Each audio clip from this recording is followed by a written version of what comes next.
All right, I want to take a video of this 1975 Pontiac Grandville.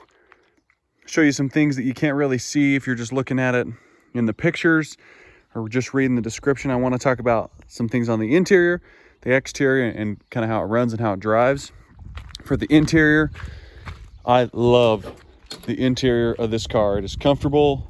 It seals up pretty good. All the windows go up and down. Sometimes you kind of have to guide these back ones, which is pretty common to get them up and down, but they go up and down. The power seat, it's the full bench, not the split bench, but power seat works. All these switches that I got, all of them work great. Carpet doesn't have any holes. Seats, there's one little tear right here, right under the driver. But other than that, I mean, there's no tears in any of the seats anywhere. They've been redone. And all the door panels are in incredible shape. There's no cracks, there's no major scuffs. That goes for all of the door panels.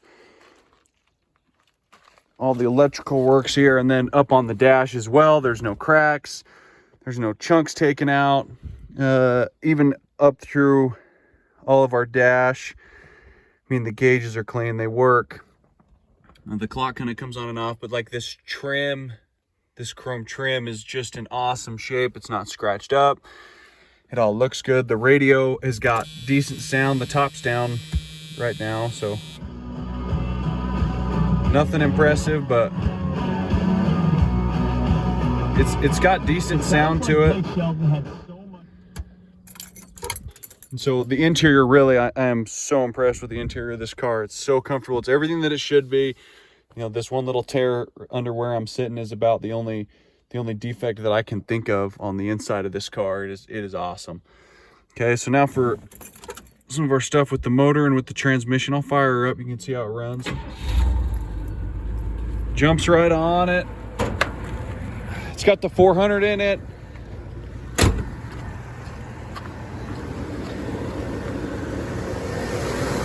Runs good. It's got the cruise control.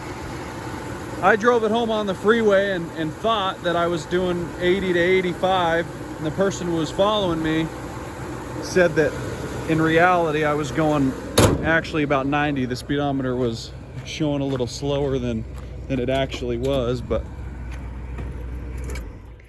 it runs great. I mean, it just glides across the road like these cars should. Like I said, I was cruising and it had no problem. Feels the same at 35 as it did at 80, 85. I do have this trim piece. I'll talk a little bit about the exterior. I have this trim piece. This side especially looks good from a couple feet back, but the closer you get, you kind of see some of the flaws that it has. This emblem is in the glove box. There's lots of stuff like this.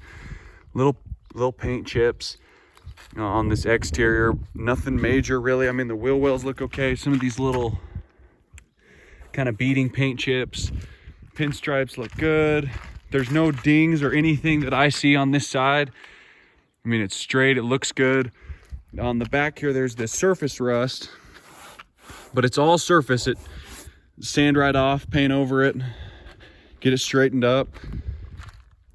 Same thing on this side. There's one ding up here on the front, which you can kind of see in the light there. That's the one ding that I see, kind of a little indent as well right there. The tires are brand new, got the old rally wheels on it. The one rust spot that it's got that definitely stands out is this one, which is right up behind the trunk, if you can see that, between the trunk and where the top folds down.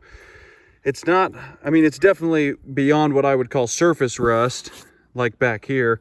The paint's bubbled up, but it's not like my hand's gonna go through it. You know, the metal still got some integrity to it, but it is bubbling up, obviously. So the paint just falls off, but yeah, I mean, it's not just completely falling apart. In the photos, I'll put a picture of the top.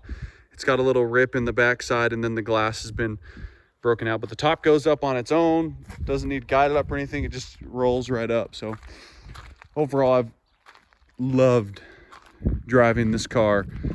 It's got okay power to it, not as good as the 455, but it moves right along, and it's awesome. I've loved, especially riding on the inside. You just feel like you're back in the mid 70s. It's got that awesome interior, and it's in awesome shape. So